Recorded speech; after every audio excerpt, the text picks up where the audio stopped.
सबैले शनिबारमा आराम गर्नु सोध्छन् तर म अलि बढी काम गर्न सोध्छु। त्यसैले मैले आज बिहान उठेर फर्स्ट म सामान बेच्नुतिर लागेँ, सामान बेच्ने ठाउँमा बन्द थियो।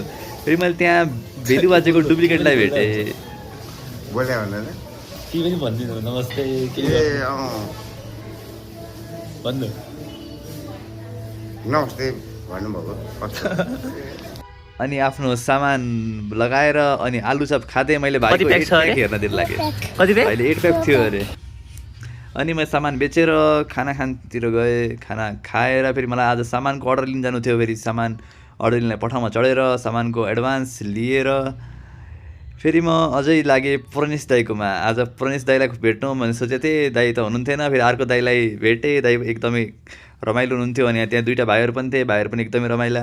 अनि दाईले मेरो भ्लग आफै बनाउँछु अरे। दाईको माइक अफ थियो तर अब दाईले केही भन्न खोज्दै हुनुहुन्थ्यो तर मैले सुनिनँ त्यतिखेर।